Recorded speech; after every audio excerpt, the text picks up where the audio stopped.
Welcome. My name is Ed Flynn, and I am the chair of the Committee on City, Neighborhood Services, and Veteran and Military Affairs. I am joined by my colleagues, City Councilor Michael Flaherty and City Councilor Lydia Edwards, and they're both co-sponsors of this matter. I'd also like to, at this time, introduce our panelists.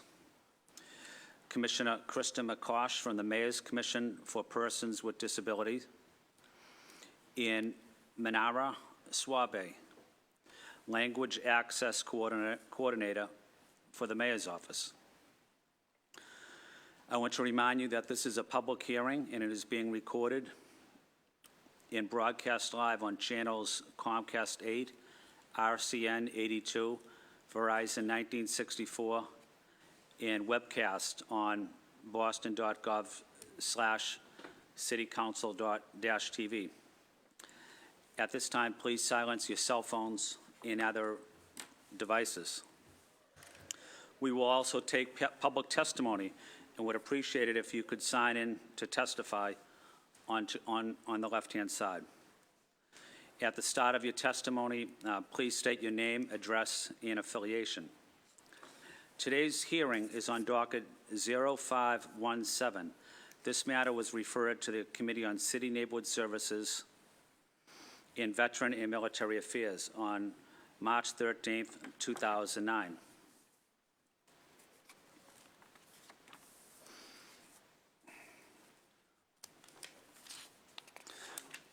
This is an order for a hearing to discuss services for persons with disabilities. According to the Boston Language and Communication Access Program, 12.8% of Boston residents identify as having at least one disability.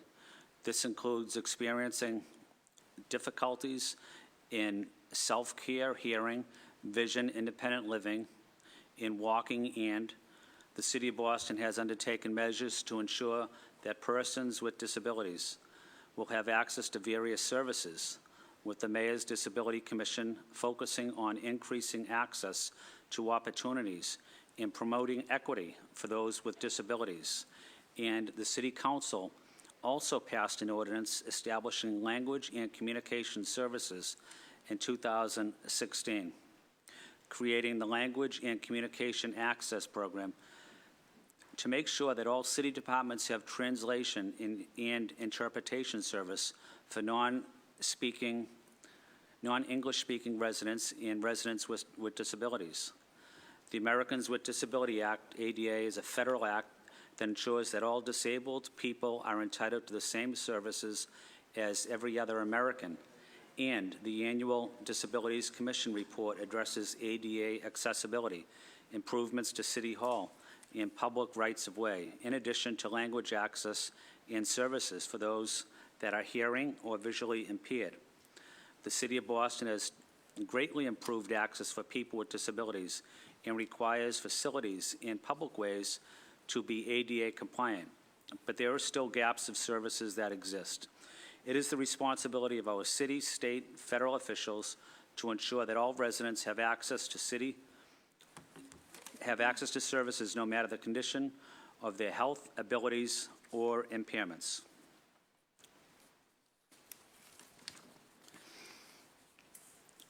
As the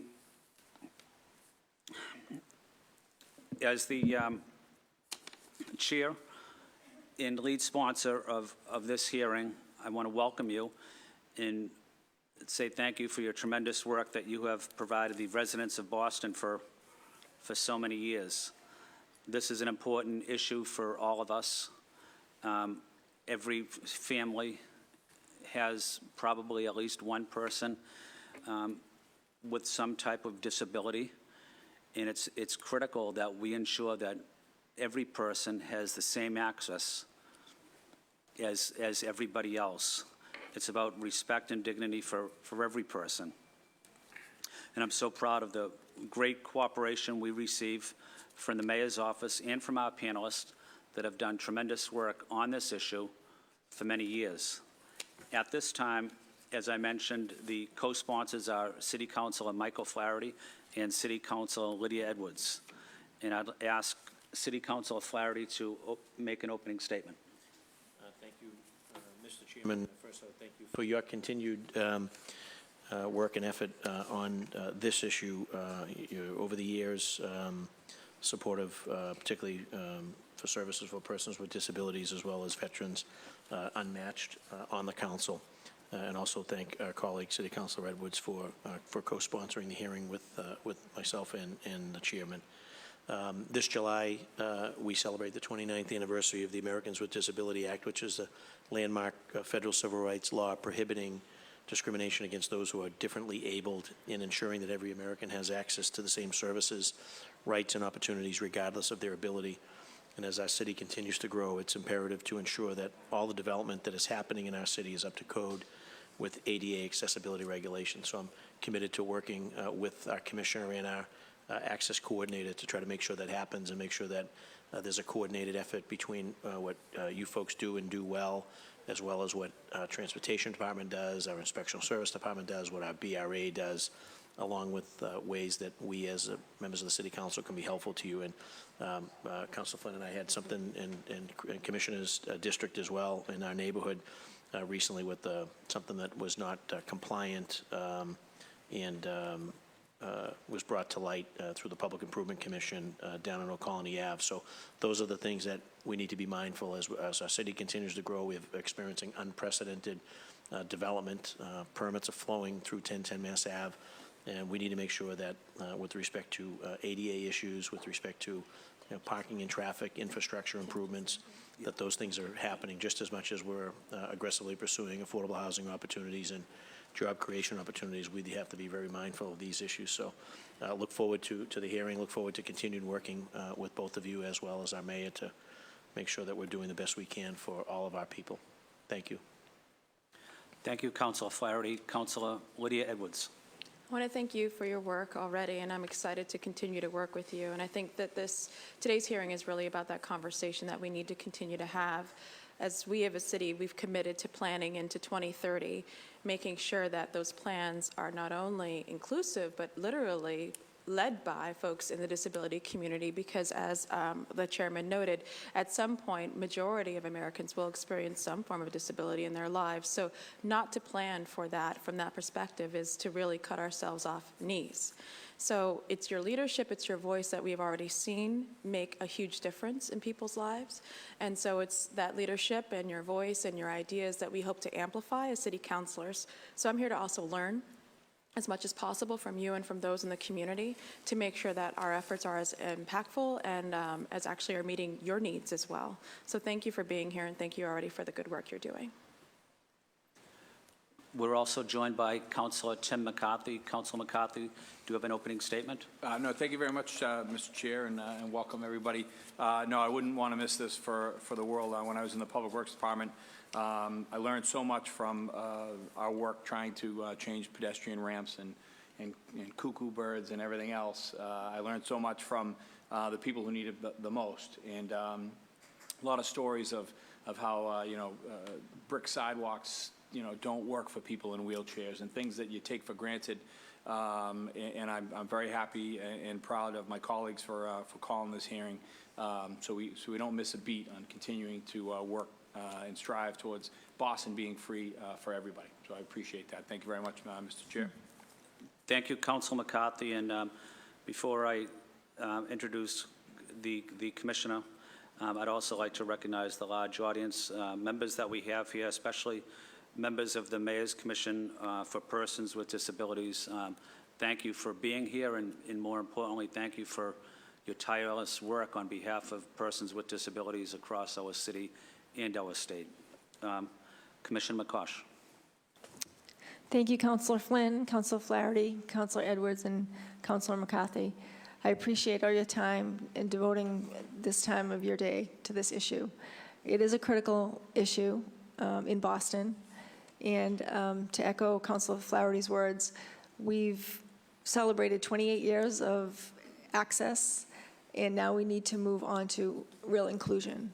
We know inclusion is a lot more than accessibility. We can build ramps, we can designate parking spots, but to give people with disabilities access to jobs, access to housing, it goes a lot more than four walls or concrete brick and mortar. It's really about involving people with disabilities in the community, in their government, in the economy. So that's what we hope to accomplish in the next phase of the celebrating the ADA, the 29th anniversary this year. To talk briefly about my office, our vision is to create a diverse city that not only welcomes people of all abilities, but provides them with an opportunity to create a meaningful life. Okay. Boston has a long history of progressive social policy, education, research, and innovation. We're in a unique position to become a model city where people with disabilities can live, learn, work with every expectation of access, inclusion, enjoyment, and success. So what my office does, basically in a nutshell, is we provide critical insight to the mayor, the administration, and city councilor on the needs of persons with disabilities and issues of importance to them. We coordinate the city's compliance efforts with the other departments, and I am responsible for overseeing compliance with the Americans with Disabilities Act. We provide technical assistance on required accessibility, and we engage stakeholders and community residents in framing a meaningful dialogue and getting their priorities known to the administration. I would also like to thank the members of our community who came out today. I'm always proud to welcome them into the renovated City Council chamber, which I know a lot of the councilors worked on with us. I feel personally this is my greatest accomplishment, not mine, but under the time of my commissionership, that this is the biggest accomplishment we've had as a city, to be able to welcome people into the seat of government in the capital of the state with every expectation of access and inclusion and their voices to be heard. So I would like to talk a little bit about some of our services. We only have a few direct services. We oversee the accessible parking program, and we do technical assistance. I have 2 architects on my staff who do technical assistance on building plans that go through the BPDA. Also, they work with the PIC, Public Improvement Commission, BTD, and Public Works. So those are the main services that we provide because we have a very small staff of 5, soon to be 7. I appreciate all the council's support, and also Councilor Zakem. Thank you for attending today. I appreciate everyone's support in supporting our budget and our work, and always reaching out to us if there's anything that you have questions on, or would like to clarify, or like to support for your constituents. Other than the services we provide, our main goal is to increase systemic accessibility. And what I mean by that is we don't have a staff person in every department, but we communicate with staff in every department. For example, Menard has been a champion in ensuring communication access with all departments. It's something that I could never do because I don't have that specific focus or expertise, although I do have one staff member who's fluent in American Sign Language, and also several staff members who speak other languages. But having these key relationships with other departments really helps increase accessibility in all ways in the city, whether it's the schools, the library, housing, D&D. We need to ensure that every department is working on accessibility and inclusion. So I feel like we've established good relationships with other departments. We love to see increased funding for Menard's office, for our office, for accessibility projects. We appreciate your support in all those things. And with that, I feel like I would like to, also I'd like to mention, we do information and referral. So when any constituents call our office, we have expertise on a number of disability areas, or we know where to refer people to get that information. So with that, I will turn it over to, back to Councilor Flynn.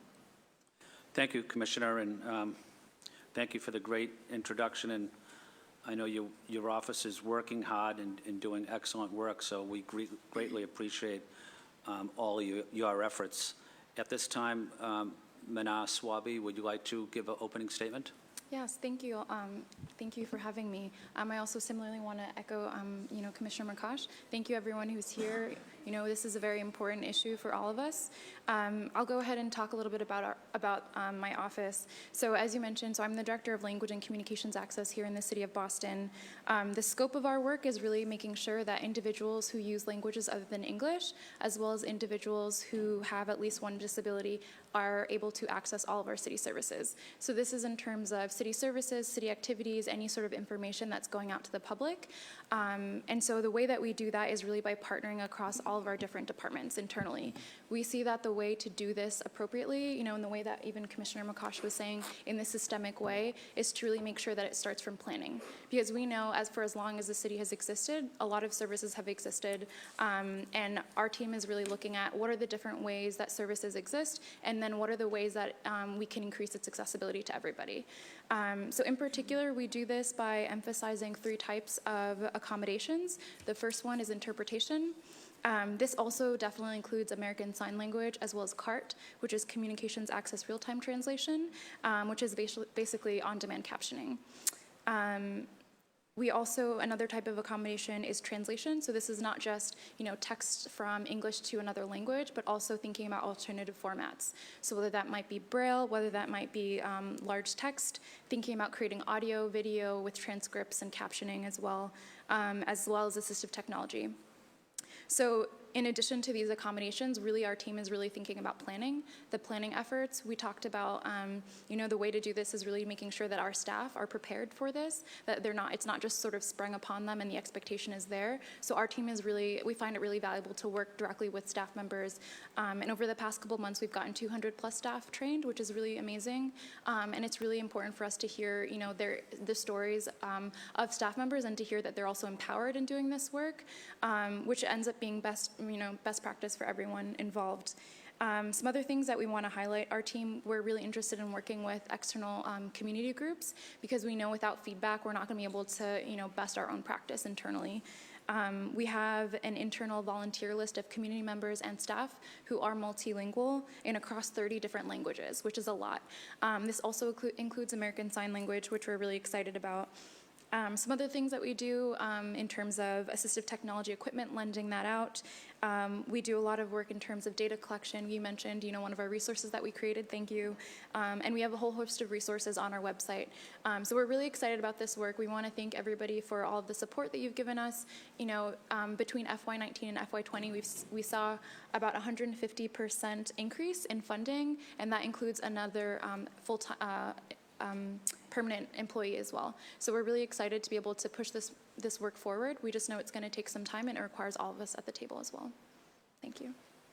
Thank you, and thank you for your excellent work helping so many people in our city as well. I think the 2 reasons that this is an important issue for me are personal. I have elderly parents that have custody of a small grandson that doesn't speak or that doesn't walk either. So they're often pushing him in the carriage throughout South Boston, going to church or going to the market or going to the library. And so I'll hear from my parents, usually at nighttime, about their day, but I'll listen to their struggles of how they interacted in navigating the sidewalks or streets of downtown or various neighborhoods with a special needs child, but also as elderly people that are also disabled as well. So those quality of life issues for persons with disabilities are critical to me, and I know they're critical to the City Council and to the mayor as well. Kristen, I was wondering, could you talk a little about the communication you have with city department heads as it relates to maybe ongoing development projects and how your voice is impacted by making sure that persons with disabilities their issues are factored in during development, during the development phase of construction. And before I do that, I just also want to recognize Councilor Zakim for being here as well. Thank you, Councilor. Certainly. Thank you, Councilor Flynn. So one thing I didn't mention in my opening statement was that we do a series of events every year. We host 4 main events. We do an ADA Celebration Day on City Hall Plaza every year where we invite all the community organizations to come and participate. We have 200 to 300 constituents who come. And it's a chance for us to just walk around and talk to organizations and residents about their issues of importance.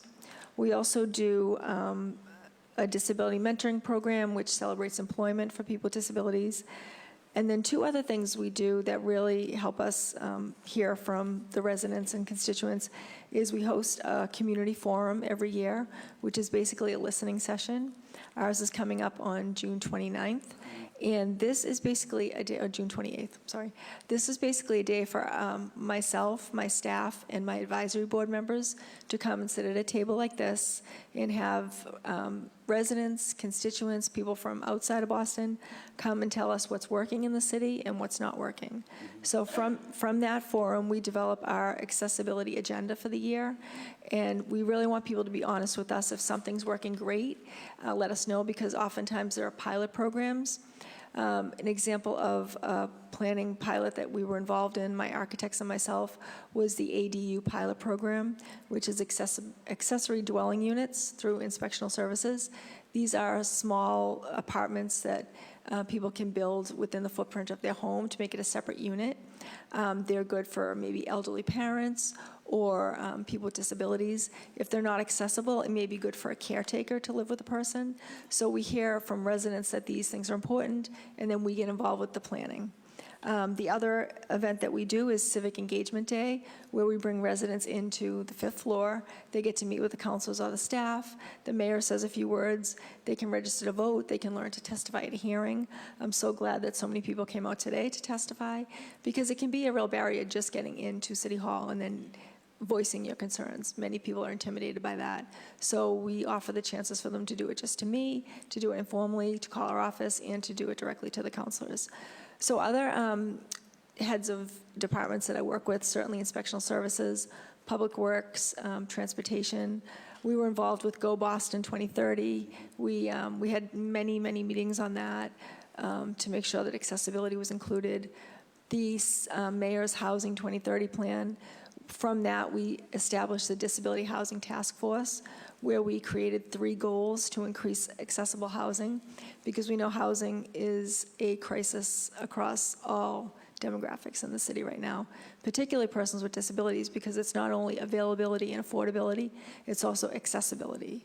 And we need to be sure that the accessible units are matched to people who need them and not just given to somebody who doesn't need these features. We've also been involved with Parks Department planning, master plans from many other departments. So I would say the departments are very willing to work with us. They get it for the most part. They know how important it is. Certainly Age Strong, Health and Human Services Cabinet, Veterans. We all work very closely together, and I think it's a really good relationship that we have. Thank you, Kristen. And Minar, I appreciate and respect the goal and vision that you outlined, and the goal of your department, language and communication access.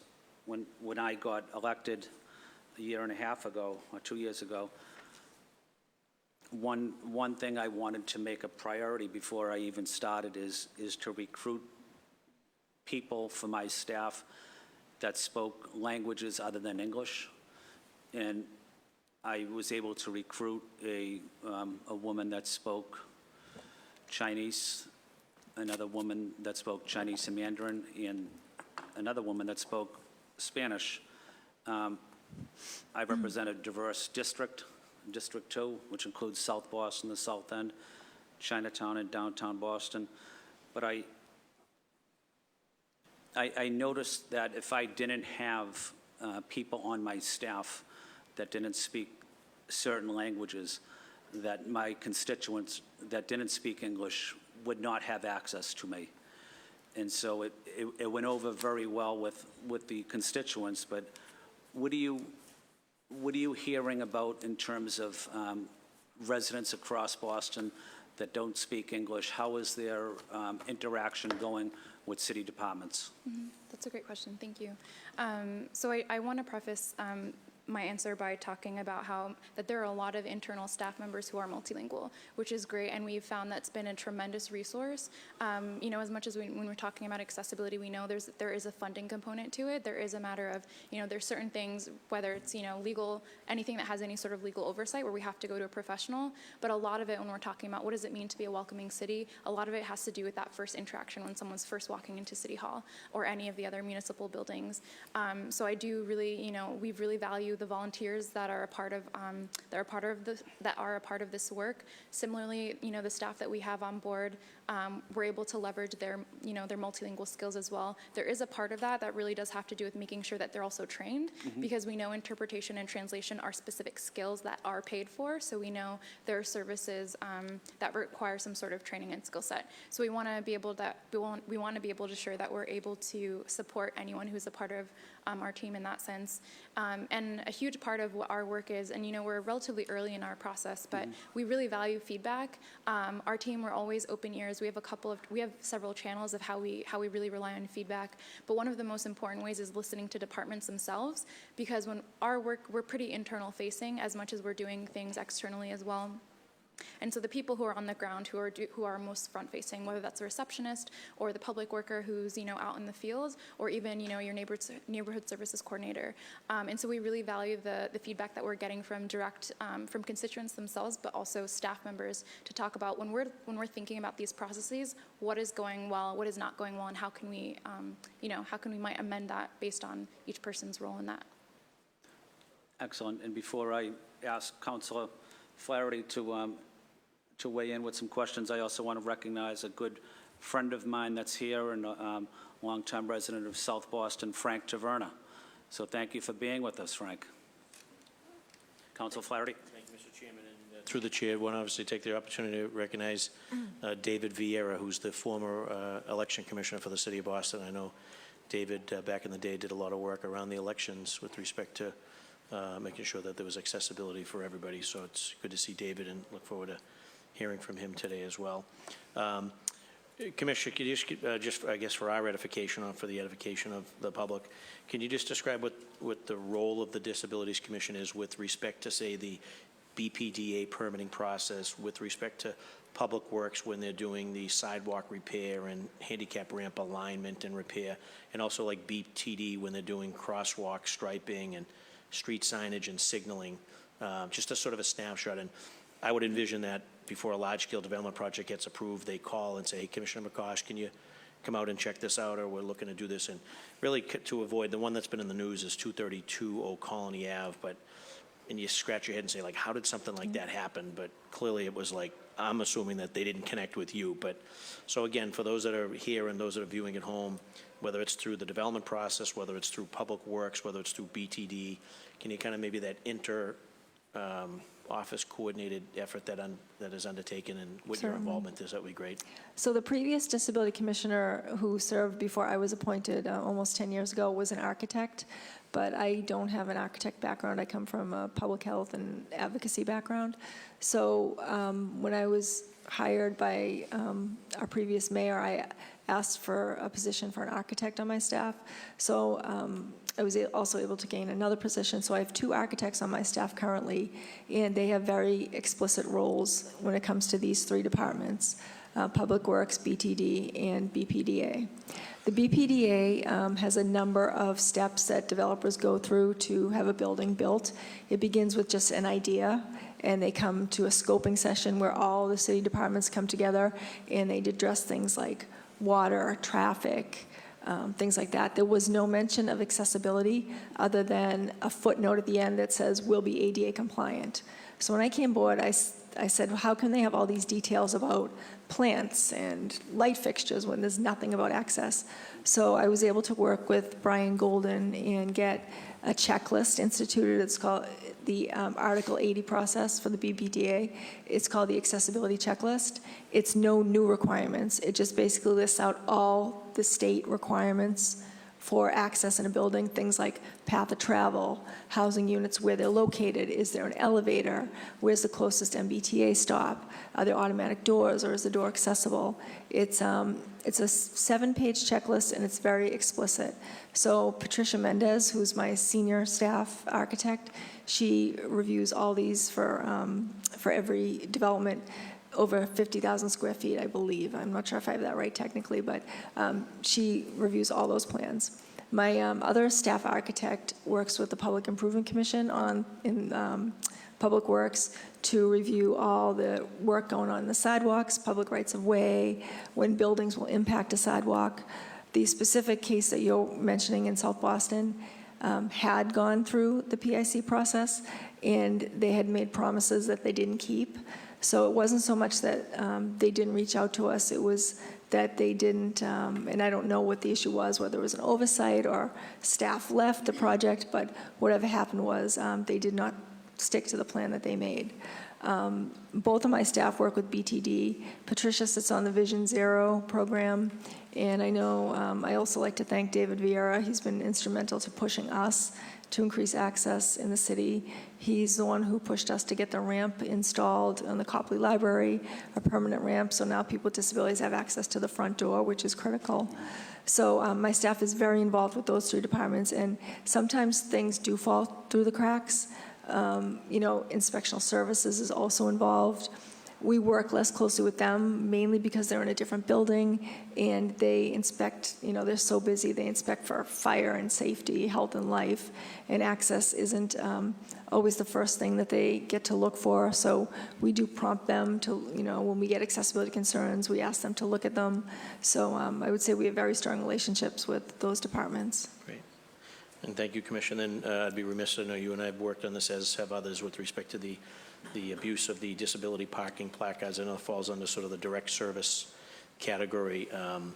And I firmly believe that reforming the handicap parking system ensures that we're providing vital relief for persons with disabilities that truly need those spots versus creating financial relief for, out-of-town commuters and suburbanites. So are there any suggestions or ideas, or is there any movement from where we last left off? I know that a number of states have adopted sort of this 2-tier system that would,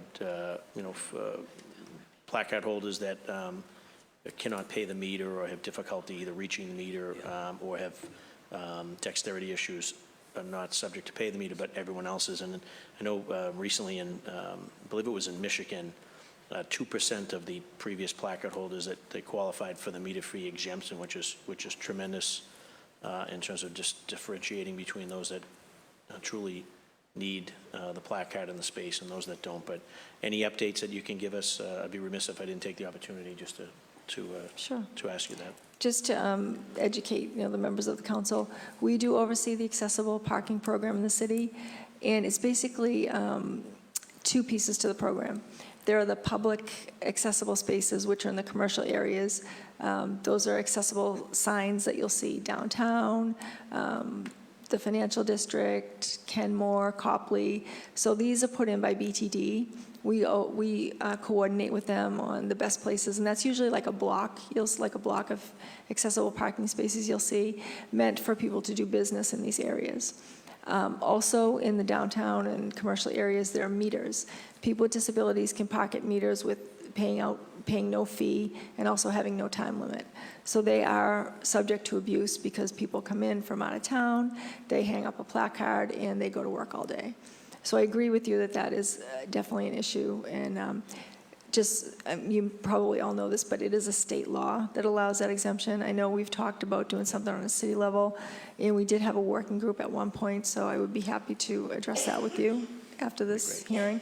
The other part of the program is the accessible parking spaces that we oversee in the neighborhoods, and these are spaces that residents apply for.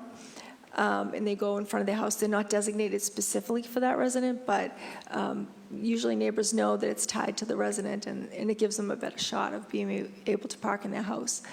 So one thing that we've seen, we've heard complaints about, is people coming in from out of town and parking there and then getting on the bus, or parking in East Boston in a resident spot and getting on a plane.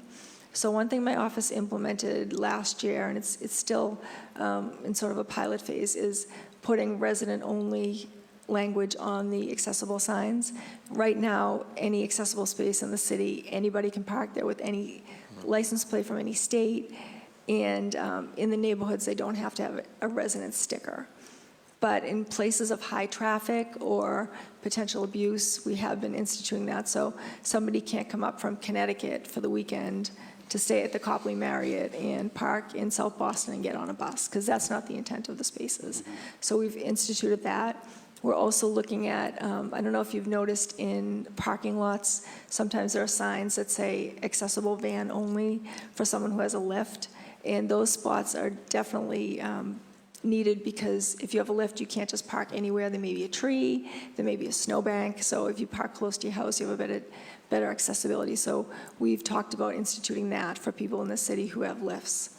So I would just urge you to differentiate between the two programs, because certainly there's room for discussion around meters and business districts. We can always work on that. The resident issues are slightly different and more nuanced. And one other difference that we make between them is people often ask us for a map of where accessible spaces are located. We do have a map of the public spaces, which is available to give out, but I've kind of held back on giving out a map of the neighborhood spaces, because we don't really want to advertise them for the general public or give out vulnerable people's addresses. Good. And thank you very much, Commissioner. I know how hard you work and how passionate you are and how accessible you are. So it's, and no one knows this issue better than you. So I look forward to continue working with you and your team, try to bring about some of these changes that I think are necessary. I find it beyond offensive and disgraceful that you have able-bodied individuals fraudulently obtaining placards, coming in, taking up a space for the entire day while they go work on a construction site or whatever. And so I know it's a problem, and it's an abuse that we need to curb. And I know we're making steps in that right direction. And please consider me an ally there, and see if we can continue to make the necessary changes to bring that about. But I know that you're committed and you do a great job. So thank you. Can I just add, too, about the two-tiered system? We have heard from residents that they support that, one in particular, and he's submitted written testimony. Great. Thank you very much. Thank you, Mr. Chairman. Thank you, Councilor Flaherty. Councilor Edwards.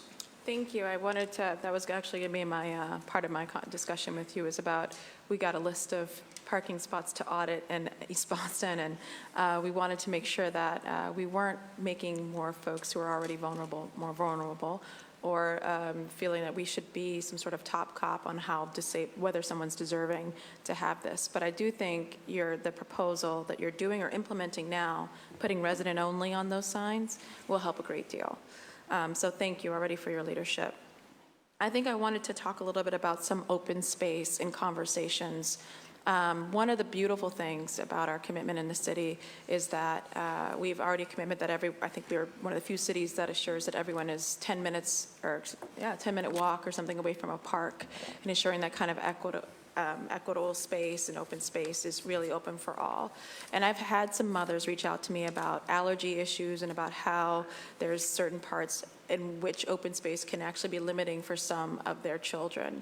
And I'm just curious, again, this is you educating me about children with disabilities and looking at some of the playgrounds, the equipment, how much space is really planned to ensure that they are also enjoying open space, that they also feel a sense of value, that this place is meant for joy for them as well. And I didn't know what kind of conversations you've been having. That's an excellent question. And I think this gets to the heart of inclusion versus accessibility, because people may have access to a park, but other children able to play with their siblings, with other children, are they really included in the community? And really, we know we want families to thrive in Boston, so children are the focus of the family. So yes, we do work on that issue all the time. We work at the Parks Department. They have an architect who actually works specifically on access in the parks. And one thing that I thought was great was 3 or 4 years ago in the, I think it's the inclusive budgeting that the city works on with youth, They get to, I'm not sure if that's the name of it, but the youth get to designate $1 million of where they want it spent in the city.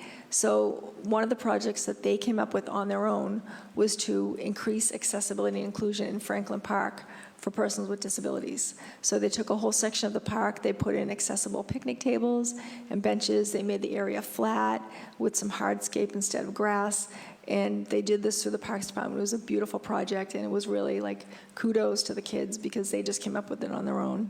We've also worked closely on the playground at Spalding. If you're not familiar with it, it's a fully inclusive program with accessible equipment. You can ride the merry-go-round in a wheelchair. It's all hardscape. It's just a beautiful waterfront playground. That's wonderful. And then we have Martin's Park opening on June 30th, which is a fully inclusive play space and park for persons of all abilities in honor of Martin Richards. So we've been involved with that. And the Parks Department is also looking at making a vertical connection from the Boston Common up to Beacon Street. Right now, if you want to go on the Freedom Trail, they have to divert the route. You can't just walk through the Common because it ends in stairs going up to the State House. So we've asked them to look at creating a ramp or an elevator so that persons with disabilities don't have to go back to the beginning of the Freedom Trail on Tremont Street and up the steep hill on Park Street over to Beacon Street, which is the route they have to take now. So the Parks Department's been very accommodating in looking at that connection. So we absolutely work with parks and playgrounds all the time, and they have a master plan coming up. We always, I think it's every 5 years they do it. We gave feedback on the last one, and we certainly will give feedback on this one. Even more than that, we look at the Harbor Walk, which isn't run by the city, but it's part of the city. And one of my architects just last month was successful in creating a connection on the Harbor Walk, which was previously inaccessible, by the old Northern Ave Bridge connecting to the courthouse. There was a flight of steps, and these steps are being demolished and rebuilt with the new bridge. But instead of making steps now, my architect picked up on that, and they're going to create a ramp walkway. And the federal government is actually exempt from the ADA because it just doesn't cover federal offices. It's only city and state. So they didn't have to do it. But through the advocacy of my department, my lead architect, they were very willing to do this, and I thought it was a huge accomplishment. So I think this is great, and I'm really excited about the parks as they're coming online. And I hope that folks will consider CPA grants to maybe enhance parks that are already existing to potentially make them more inclusive. So it's on the topic of inclusivity. You know, one of the things I've learned, and I'll give shout out to my former board members from the Boston Center for Independent Living, and also my former activist colleagues from ADAPT. Yeah, that's right, Olivia. So I've been blessed to be able to work in advocacy, marching for rights, but also for voice. And I think one of the things I've learned, and I keep with me, is nothing about us without us when it comes to planning, when it comes to who's at the table. But I've also learned that just because you have or suffer from some form of oppression doesn't mean you can't also oppress, right? And so when we're talking about the experienced and lived experience of folks with disabilities, how does the commission assure that folks who are disabled and a member of the LGBTQ community, or disabled and a non-English speaker, there's levels in which people are pushed around and excluded, right? And how do you make sure that when you're talking about the community, that your conversation is as diverse and inclusive as the community actually is?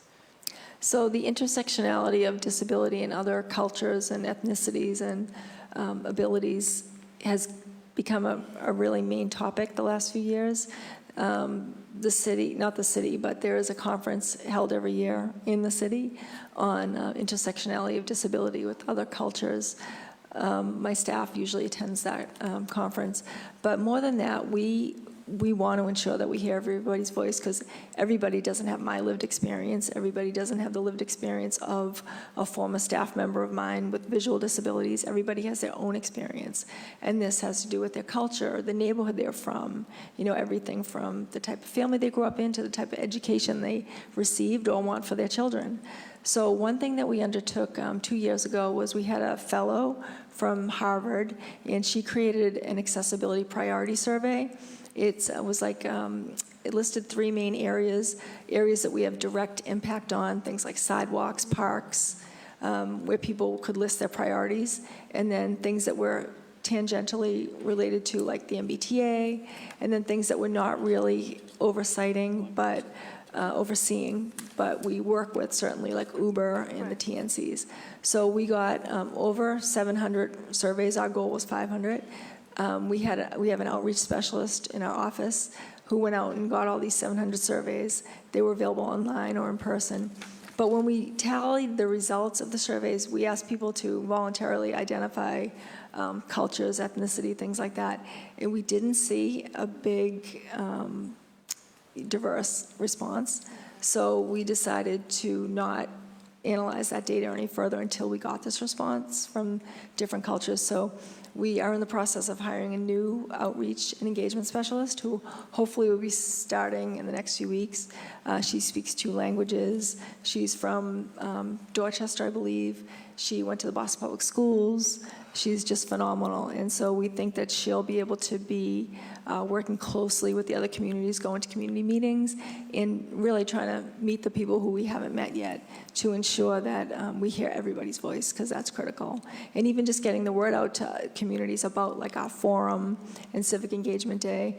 Another thing I would love to work on, I've done a little bit, but is to try to get people with disabilities not just on our advisory board, but on advisory boards like Spark or advisory boards for the BPDA, other boards, so that they can bring that accessibility lens to other departments themselves with their lived experience. And just to follow up on the, it's Ms. Swaby? To follow up on the inclusive, and thank you, that was an incredible answer. I just wanted to make sure, so, I represent East Boston, and I've also organized and worked with a lot of immigrant communities, and what you'll find is, absolutely 100% having access to language, right? There's also a level of cultural competency as well. And so what I have found in some of my advocacy at legal services, and I'm sure you're finding too, is that disability, having a child with disabilities, doesn't mean the same thing in every culture. So your willingness to go reach out, just because Spanish is available for me to talk in, doesn't mean that I have, or where I come from respects the fact that my child has disabilities and therefore has certain rights, or should be certain places, or there are ways to advocate for that. So I'm curious how you bridge that beyond, yes, we have a Chinese speaker, yes, we have a Spanish speaker, but the cultural competency that's wrapped around bringing cultures into the office, maybe I'm over speaking, but I'm wondering how you handle that challenge. Yeah, that's a great question. Thank you for that. So, I really want to echo the way that you sort of described this. When we're thinking about, and with our charge of thinking about language and disability, a lot of what we found is that the ways that people are asking questions, it's only looking at language and it's only looking at disability. But from the very beginning, our team was really interested in what does that intersection look like? How, like, who are people? Where are they? And so one of the first things that our team aimed to do is to basically ask the question. We worked with the folks in BPDA, their research division, and we were able to create a demographic report, which is now up on our website in 10 languages, just to plug that. But it still didn't answer this question around, like, what does language and disability, how do those things overlap?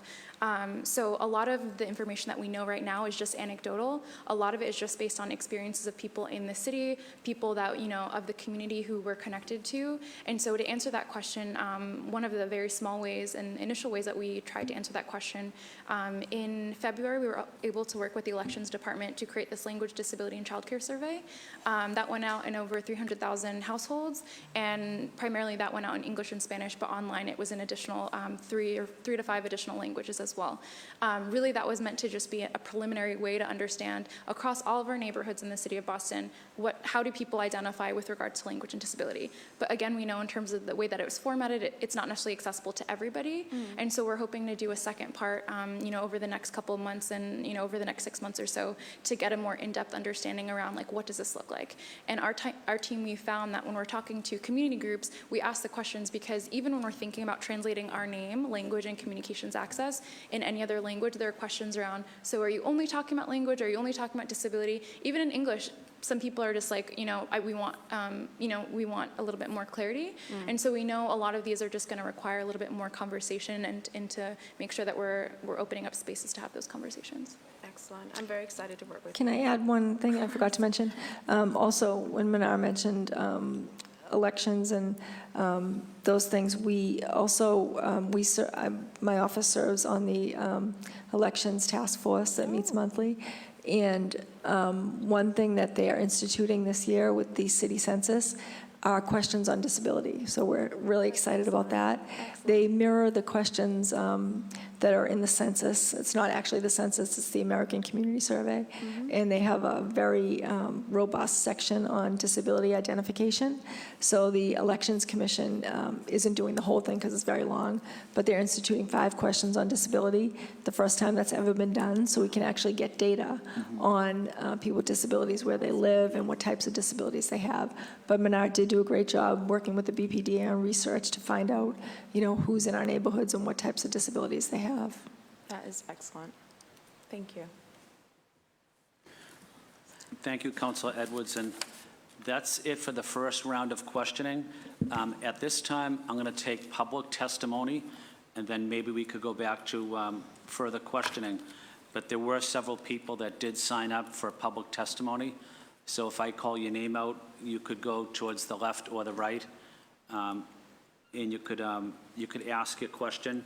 If you could take 2 or 3 minutes, give your name, the neighborhood, or affiliation. And I'll start with Jerry Boyd, Frank Taverna,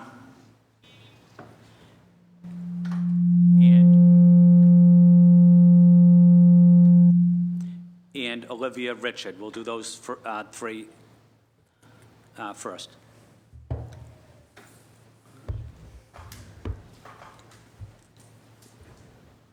Thank you, Councilor Flynn, Councilor Flaherty, and Councilor Edwards for convening this hearing today. I think it's very, very important to hear from your constituents with disabilities and to see what the council can do and what the city can do to improve access and the lives of folks with disabilities. So I really appreciate you having this hearing today and beginning that dialogue. I have the honor of being the chair of the commission's advisory board. It's a commission advisory board made up of 13 very staunch advocates for folks with disabilities in the city, and we're charged with being the eyes and ears of folks with disabilities in the city. So they come to us with issues that they have in their neighborhoods, and we bring them to the commissioner, and we help work and solve those issues. And so I'm very honored to be part of that. And we just came up with several issues that we'd like to focus on and maybe can work with the council on to improve, again, the lives of folks with disabilities and your constituents with disabilities. So the first issue is transportation. How the disability community gets around Boston is important to how we are able to live, learn, work, and play in Boston.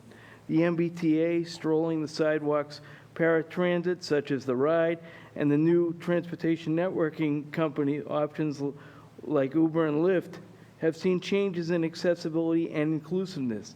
Now with micromobility like electric scooters on the horizon, it makes the role of monitoring how these affect people with disabilities as important as ever. So we, as the advisory board, ask that the City Council work with us to help ensure that the TNCs are held accountable and provide ever-increasing amounts of wheelchair-accessible vehicle options for passengers with disabilities. And we ask that you also work with the Disability Commission to help ensure that the pilot program of designated pickup and drop-off spots for Uber and Lyft vehicles in the Fenway provides accessible and efficient pickup and drop-off spots for us as well. The second issue we'd like to emphasize is housing. Housing is the most important social determinant of health. Creating more affordable and accessible integrated housing in Boston continues to be a key focus for both the administration and the disability community. Having inclusive housing for our community can mean the difference between independence and freedom or being locked away in a skilled nursing facility. We as a board applaud the city for all that they've done to increase affordable housing in the city to mitigate the seemingly ever-increasing rents in our neighborhoods, and realize more creative work needs to be done. But we ask again that the council, the mayor's office, and the Office of Housing Stability work with the Disability Commission to ensure that people with disabilities are included in any solutions regarding this problem that the city comes up with. Another more practical issue that we'd like you to consider is snow removal. Snow removal impacts more than just mobility. The ability to access employment, healthcare, social events, infrastructure like crosswalks, curb cutouts, and accessible pedestrian signal buttons means independence and safety for all. We ask that the city hold itself and its residents accountable and make sure that the snow is removed from our sidewalks and curb cuts in a timely manner to help ensure that people with disabilities have free and easy access to our streets and sidewalks, etc. And this is another very important issue that we'd like you to consider. We'd like you to consider advocating on our behalf with your colleagues up on Beacon Hill in regards to the architectural access bill that's in the House and the Senate currently. This bill is important in terms of it would help us gain employment, find accessible integrated housing, and live in our communities, especially with the loss of the Massachusetts Architectural Access Board Chairman Tom Hopkins and the architectural communities wanting to use the International Building Code instead of the Mass Architectural Access Board regulations. This bill can do nothing but improve life for Bostonians with disabilities. Only 37% of Massachusetts residents with disabilities are employed. This bill would go a long way to helping ensure that more and more workplaces open their doors to your constituents with disabilities. We urge you to lobby your friends and colleagues on Beacon Hill to pass this very important piece of legislation. Inclusion as an aspect of disability, which we've heard already today, including our view that accessibility is not always inclusive, that inclusion of all people with disabilities means going that one step beyond base requirements to make all people with disabilities feel welcome and comfortable at city functions, events, projects, and at our city hall. No matter your ability, you should feel welcome in our city of Boston. As the commissioner stated, too often people equate ADA compliance with inclusion. And while it is an extremely important step to make sure that all our public buildings are accessible to all, we need to go that additional step to make sure that people operating those buildings, businesses, theaters, schools, etc., are as inclusive as possible. The advisory board and the commissioner's office did a tremendous amount of work, for example, in making this very chamber accessible to people with disabilities. But until we see people with disabilities filling up this room, both as spectators, testifiers, and city councilors, then our work continues. We ask that you think of people with disabilities whenever the city council considers a city ordinance or public hearing regarding any issue, and that you reach out to the commissioner's office and your constituents with disabilities to hear our voices regarding your important work or on any proposed changes in the city which would impact our community. Again, I just want to thank you for convening the hearing today, and we look forward to continuing this very important dialogue. Thank you, Jerry. Frank Taverna.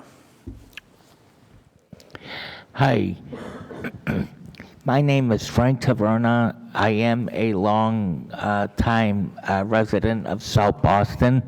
My problem is bus stops and curb cuts and some crosswalks. One example is last weekend I had gone over to the North End because now, as of June, they start having the processions from all the societies. I'm a member of the St. Joseph Society, but I'm also a member and a board member of BCIL, for independent living. The problem I'm having with bus stops is that vehicles continue to park one after the other, and it's not just regular vehicles. They're Boston vehicles, meaning like Boston police officers, state police, and any other Boston, city of Boston vehicle. And they're also every now and then blocking the curb cuts to get up onto the sidewalk. And that would be at the intersection of L Street and East 8th Street. I know Councilor Flynn knows that area because that's South Boston. And also, I'll give you one example. Sunday, when I had left the North End, I usually take public transportation home. I was going up Hanover Street, going in the direction towards Haymarket, because I would get the Green Line.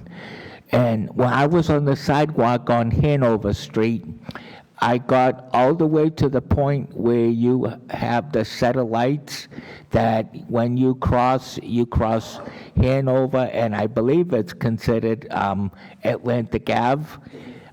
There was construction in the area, and I didn't know they did some work on the sidewalk. And when I went forward, I kind of went I went like a little bit, like I hit like a bump. It was a little lip like that, which I didn't notice because I am also visually impaired.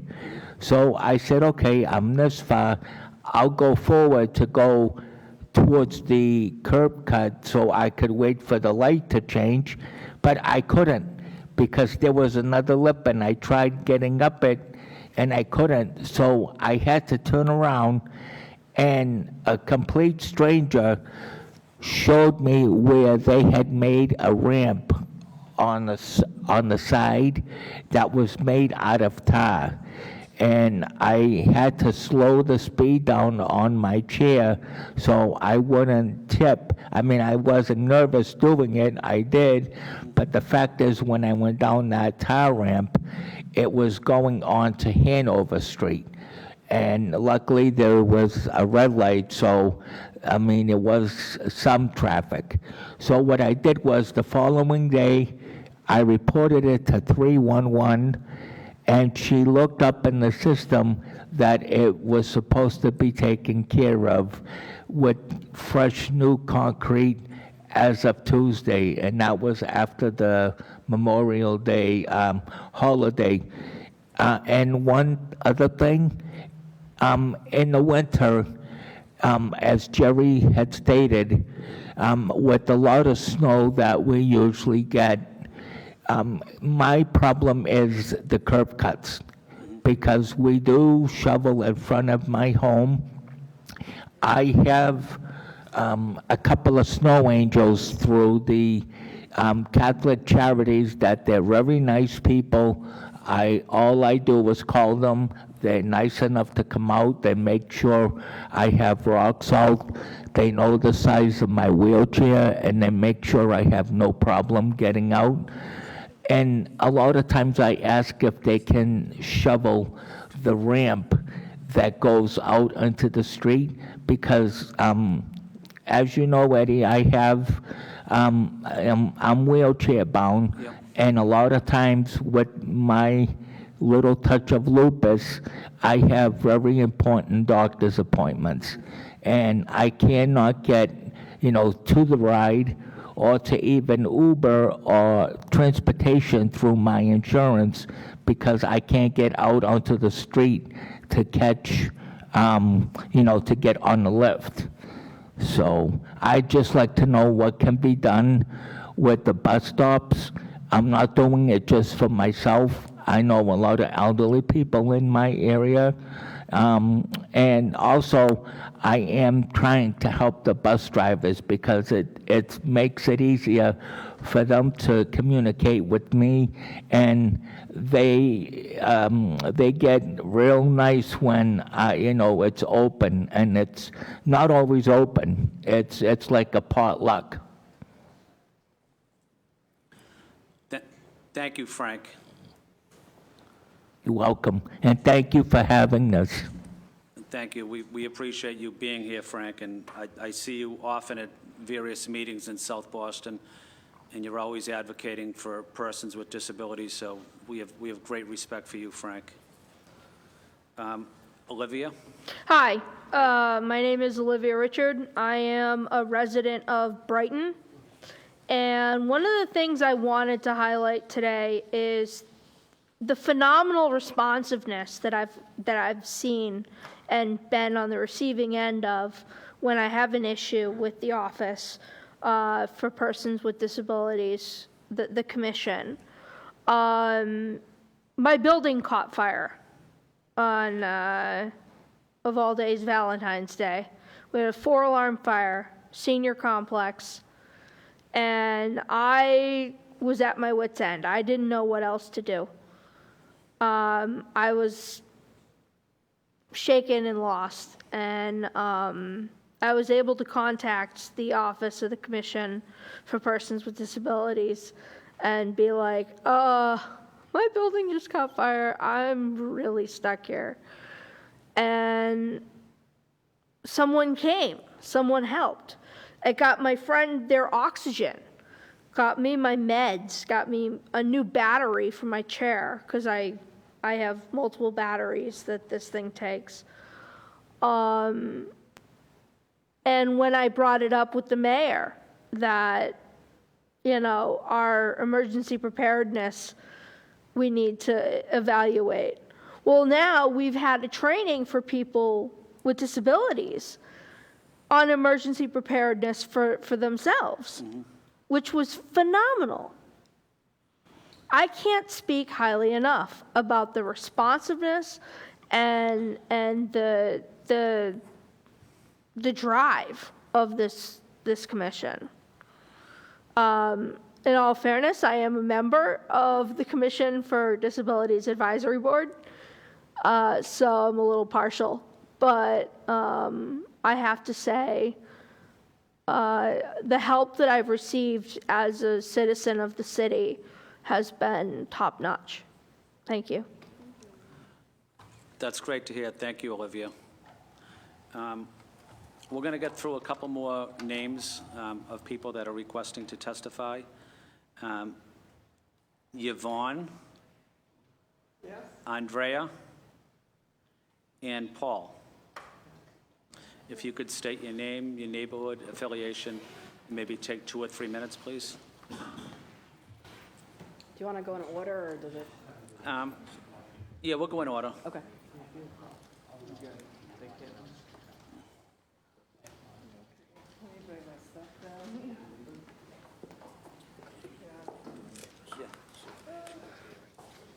I've never done this before, so bear with me. I mean, how many minutes do you want me to testify? I've never done this before. I mean, I wrote something up, but I don't want to be too time-consuming. I'm a person who was diagnosed with Asperger's syndrome, a form of autism back in 2002. And for many years, I've been living in Jamaica Plain until recently, and I had to move to Roslindale. It was because of money problems, because the mortgage company, Bank of America, was going to auction off my condo in 2017, but I filed a Chapter 13. But the problem was I couldn't afford a lawyer at the time.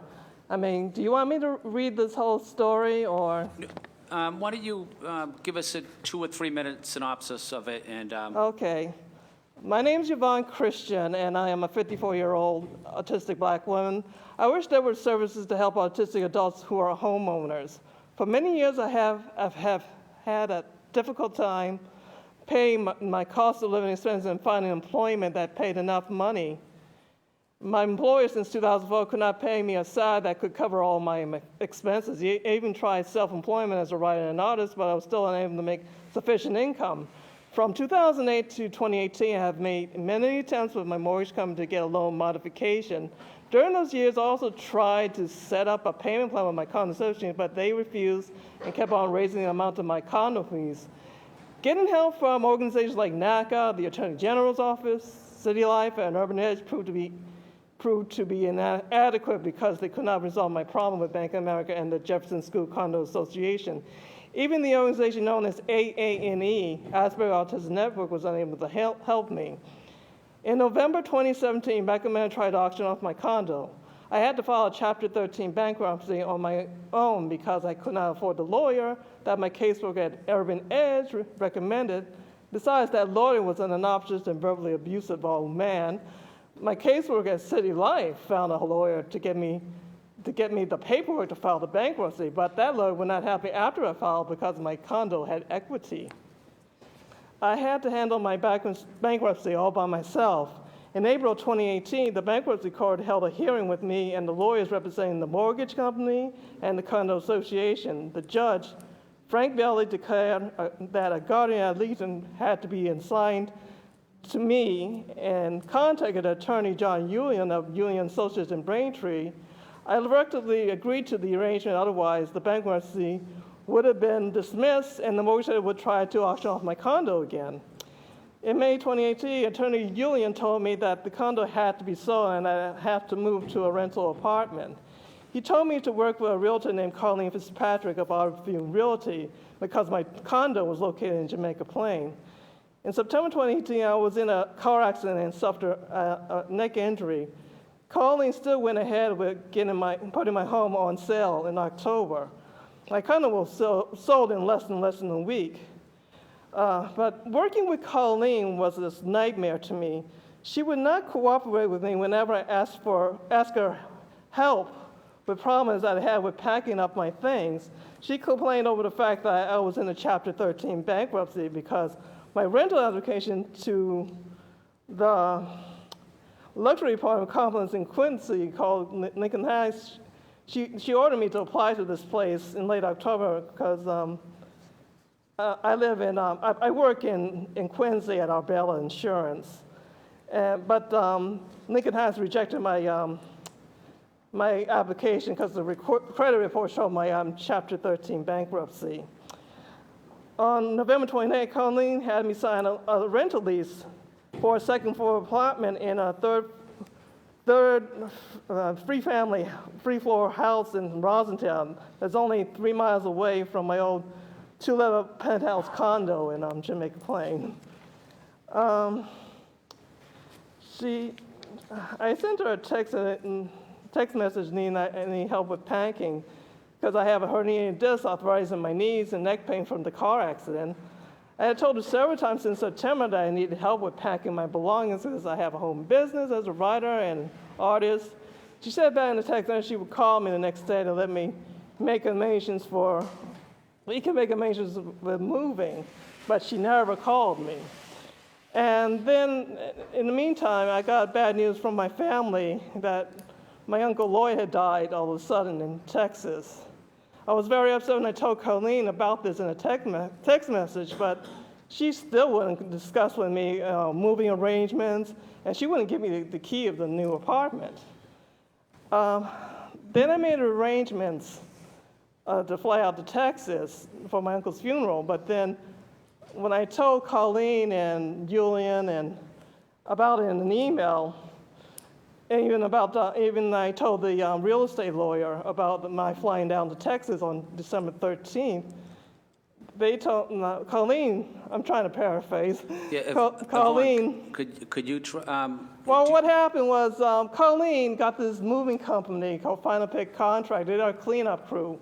They stole some of my stuff, and I told them, please move my belongings and throw out this stuff, but she refused to follow my instructions. And at that time, I was out of vacation time at work, and I had to be at work, and they wouldn't do the move on a Saturday or a Sunday. And since I moved in December, I've been arguing back and forth with R-Review Realty and the owner of the cleanup crew to tell me where my stuff is, but they're not telling me the truth. They said that my stuff was destroyed, but I don't believe them because they keep lying to me every time I contact them. Know what I can do is, after this meeting, I could have one of my staff people help you. It might be a constituent service request, and we could try to help you and, Yeah, I've and been get the thinking right about writing information to for you, but my friend Lydia Brown told me you were having this hearing, so maybe I should tell you that being an autistic person living independently, I mean, I didn't know I was autistic until I was 37 years old, and I was living at my condo at the time, and I was unemployed. And when I got employment again, it was tough to make ends meet, and it's been difficult for so many years. And we can also take your statement too, and we can Yeah, follow up on that.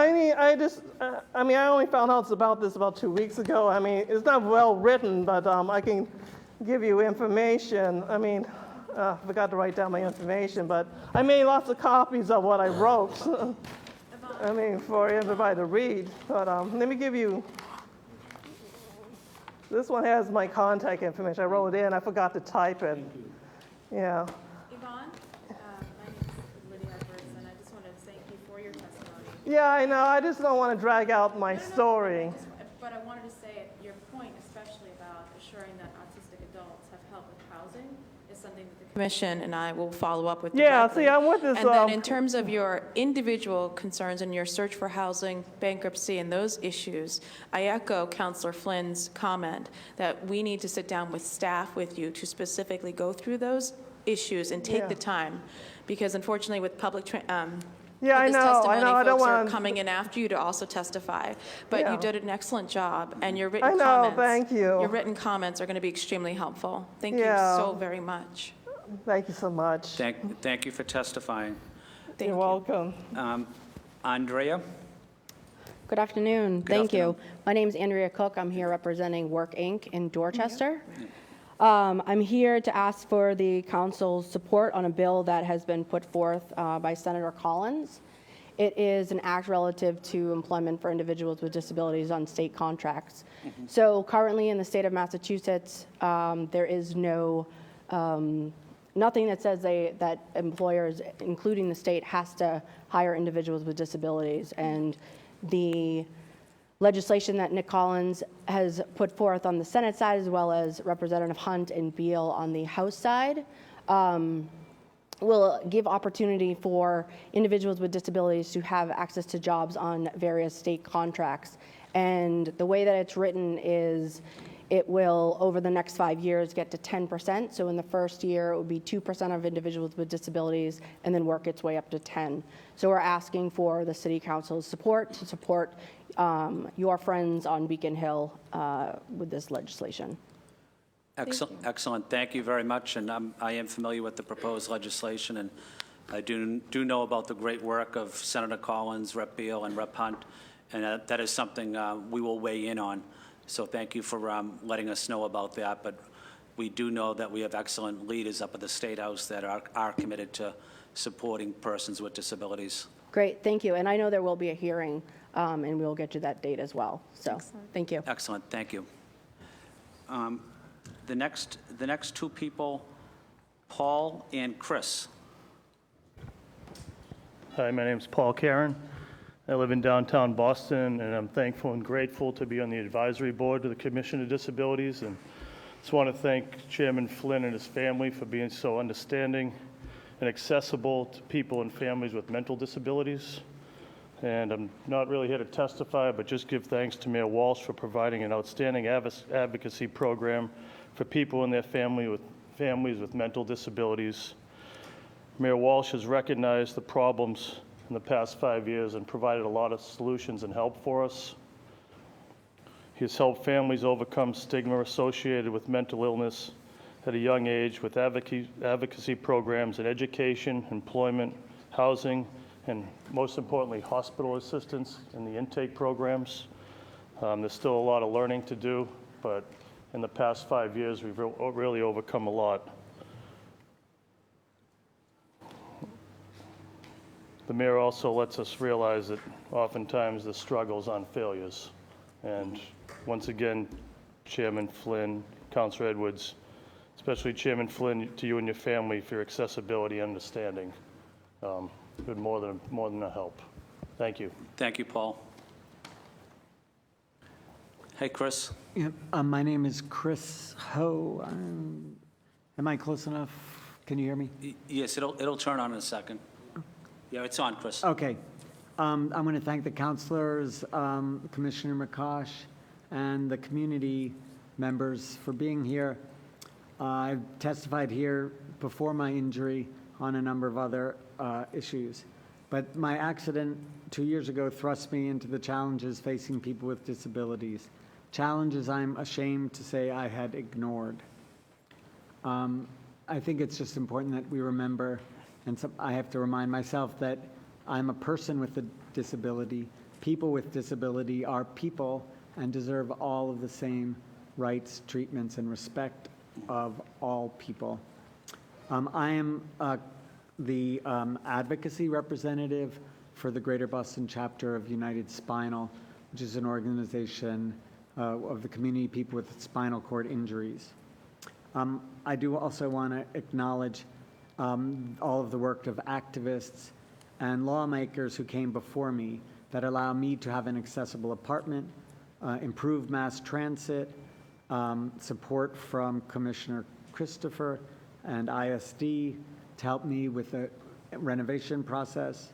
I have PCAs and the advocacy organizations of BCIL, the Disability Law Center, the Disability Policy Center, the Greater Boston Legal Services, and so forth. Without those things, I wouldn't be here. And so I really do appreciate all of those who've come before me and the importance of those laws. There is clearly much more work to do. Even though I'm in an accessible apartment, after 2 years, I just found out that the variance that was received for this big 200-plus project in Jamaica Plain required that they have accessible sinks, 6 of them on hand, to be able to replace within a week. Well, 2 years later, when I got that variance from the Architectural Access Board, I was able to lay the law before the Corcoran Management, which owns and manages the property, and at that point, they finally found a sink. I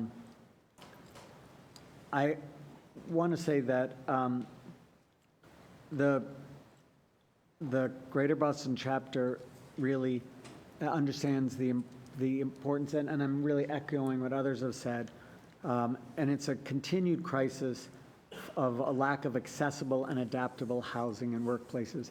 And I want to stress also that idea of adaptable, because for those of you who don't bring your own chairs with you when you go places and rely on others to provide chairs for you, you might need a chair with you all the time, or other mobility devices. And the adaptable piece of this is that whenever we're building new buildings, and they're all over the city, or renovating, doing these massive renovations, those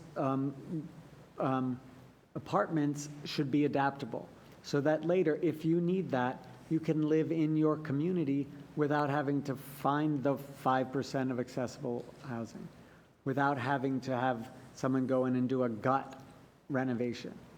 And this is so important to us. And we have focused, our chapter is focused, working with other advocacy groups, as other members have, other speakers have discussed, the legislation titled an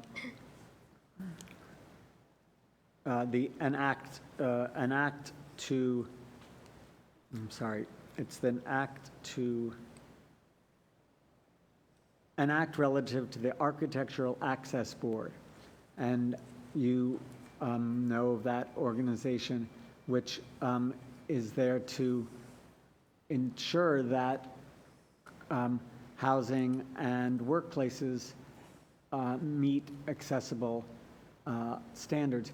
But it's way out of date, and there are huge loopholes that we need closed. And so we are asking that you speak with your friends, actively endorse and actively support this legislation. It has been filed in the Senate and the House, and it needs to be voted out of committee, and then we'll need your help to get it out of the House Ways and Means Committee. So I think we'll be following up with councilors to ask for your active support. And if you have any questions about that legislation, there are many people in this room who can answer those questions.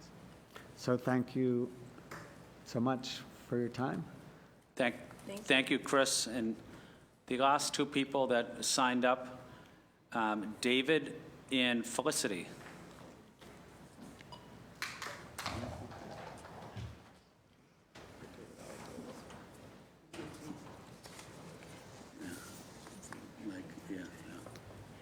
Good afternoon, councilors.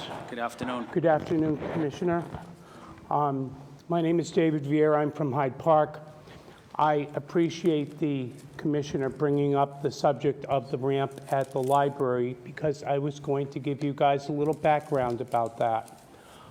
Back when I was president of the Citywide Friends of the Library between 2001 and 2013, my friend John Kelly, who was wheelchair-bound, called me up. This was back in 2005, 2006, and told me about the fact that in order to get into the library in his chair, he had to go to the Boylston Street entrance, push a bell, and wait for somebody to come and open the door for him in the rain and the cold and the sleet. And I brought John to a meeting of the Board of Trustees and explained the necessity of putting in a self-activating door, and it took them until 2010 to do that. And I brought up at the same time the fact that the Dartmouth Street entrance also needed a ramp, and they told me that they couldn't do that because they were landmark protected, and the Boston Landmark Commission would not allow a ramp on the McKim side of the building. So in 2014, the Johnson Building entrance closed because of the renovation that you're all aware of, and a ramp magically appeared on the McKim side, the Copley Square side of the building, along with an automatic door, and I was thrilled. And I was told at the time that this was a temporary variance, and as soon as the renovation was completed, the ramp was going to go away. And I didn't believe them.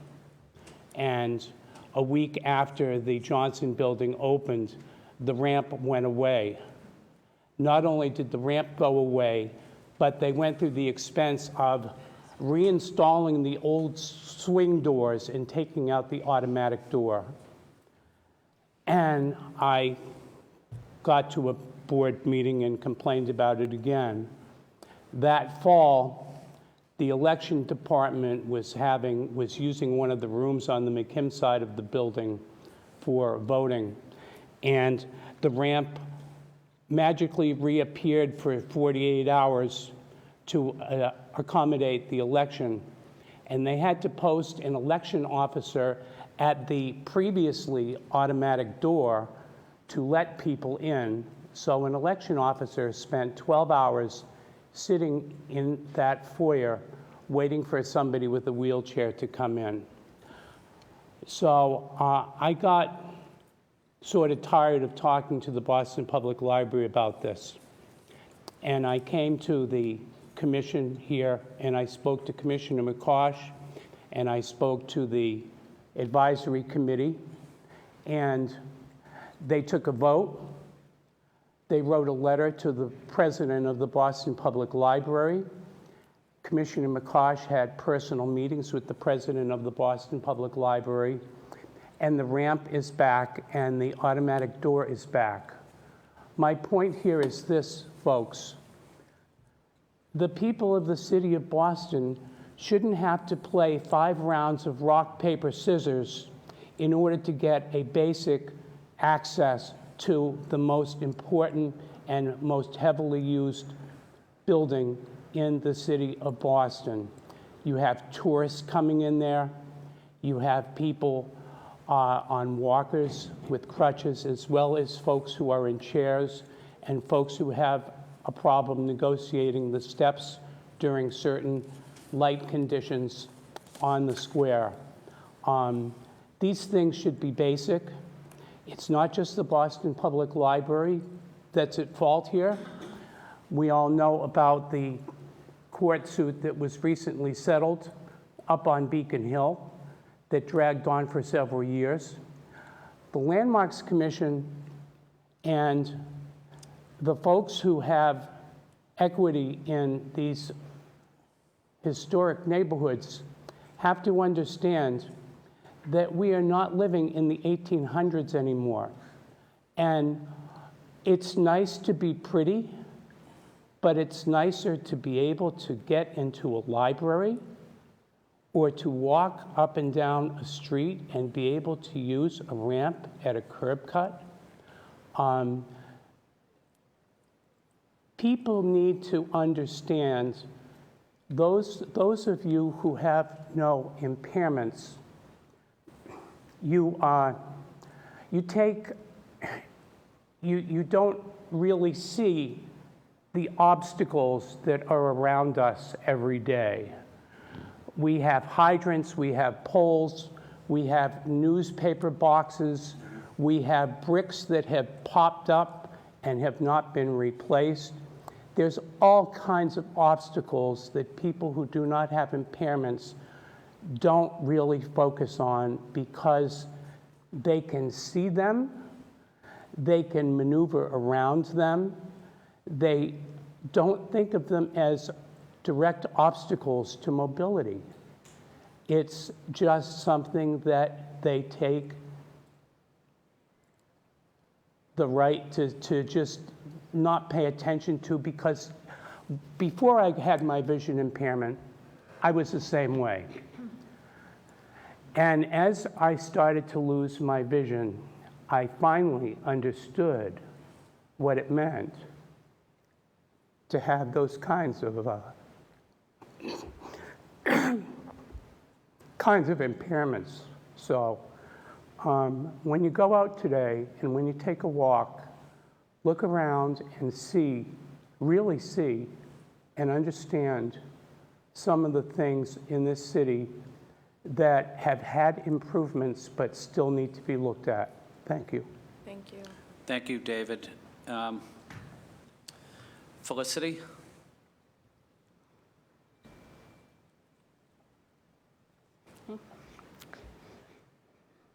Hi, my name is, can you hear me okay? Yes. I can't tell.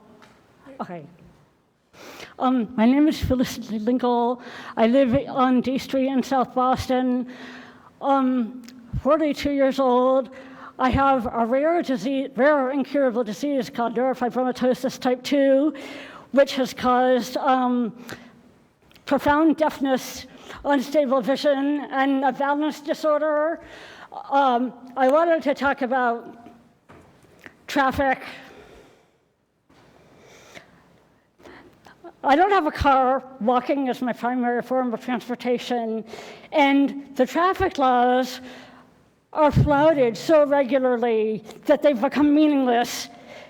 I had frighteningly close calls, and every single time it's broad daylight, I'm in a crosswalk on a walk signal. It's terrifying and stressful.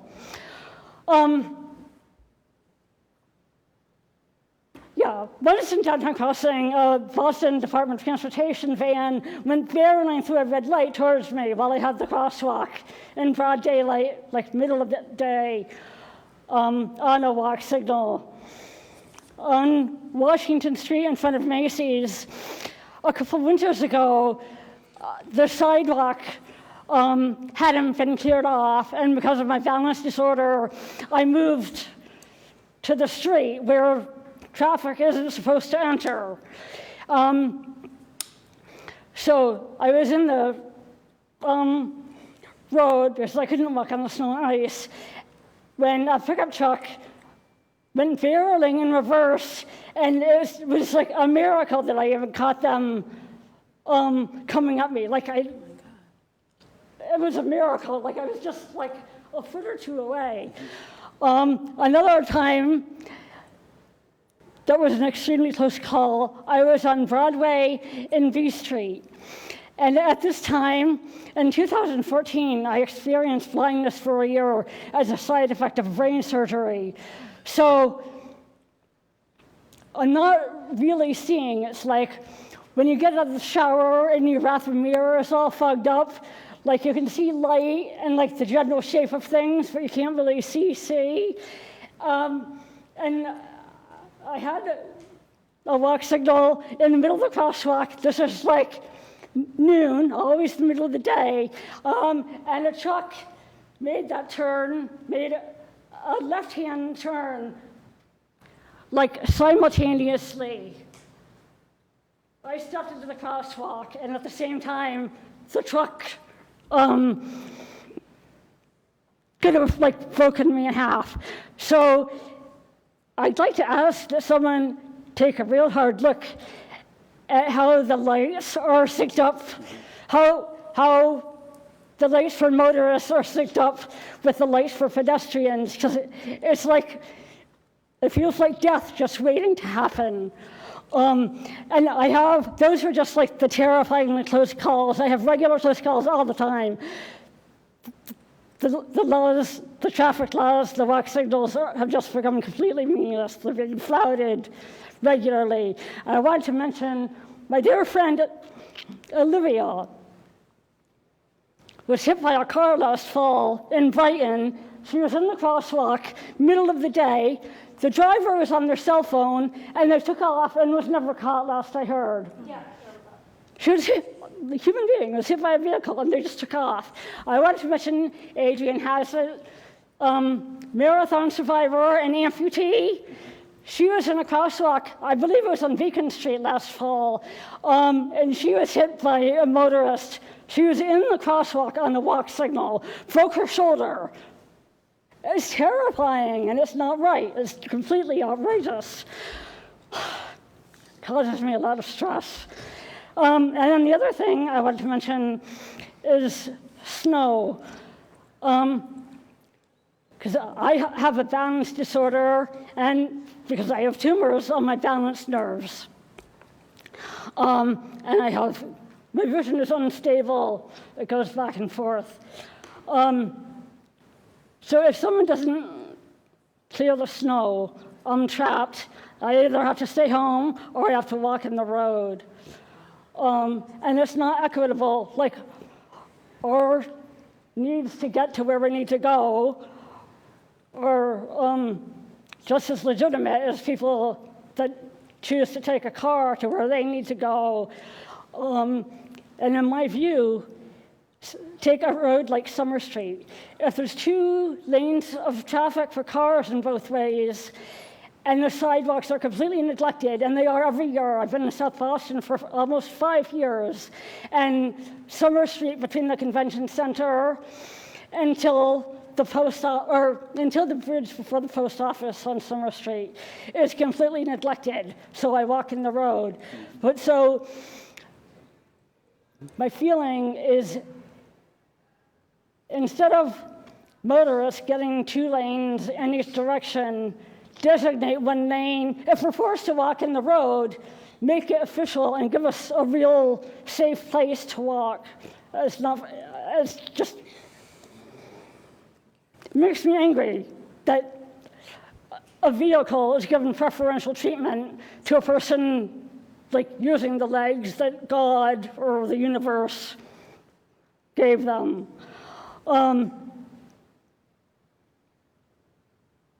Okay, and then I had 2 small favors to ask. One, I think I mentioned this to Patrick Brophy on Twitter a couple of years ago, and I guess my complaint got lost. I didn't direct it to the right person. I would love it and appreciate it if someone could please put yellow tape on the stairs out there, because it's very dark. I have issues with depth perception sometimes, so it's very dark, and the railings are kind of awkward, having to walk diagonal. And so I do personally misstep, or all of a sudden 2 steps blur into 1 step and I lose my footing.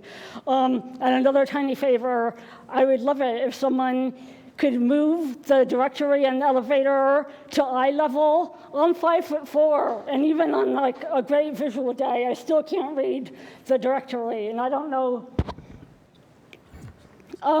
how wheelchair users feel about it, but just it would be great. The hospitals, MGH and Beth Israel, both feature, or maybe it's just Beth Israel, they have a directory above and they have a directory at eye level. That's all, and thank you so much for sponsoring the hearing. It feels awesome to have a voice and be heard. Thank you. Thank you, Felicity, and we will follow up on your recommendations. They were Really good. they were excellent. We have 2 more people that requested to testify. So, Dazia? Yeah, Dazia? You can come on down. And Rachel. And if you could give your name and neighborhood and affiliation and maybe speak for 2 or 3 minutes, please. Good evening. Can you hear me? All right. I apologize in advance. I was rushing here from class, so I hope I speak coherently. My name is Dusia Lebowska, Dusia Alpha Short. I am on the Boston Disability Commission, and I'm also speaking as a private citizen. I was planning to speak about the MBTA and about housing, but I'm assuming that my colleagues and others have probably already spoken earful about the MBTA. So I just want to share my concerns about housing. My concern is, I speak also on behalf of acquaintances who were not able to make it here. I'm aware of there are 2 different programs, subsidized housing and other, like SROs, which is single room occupancies, and actual apartments.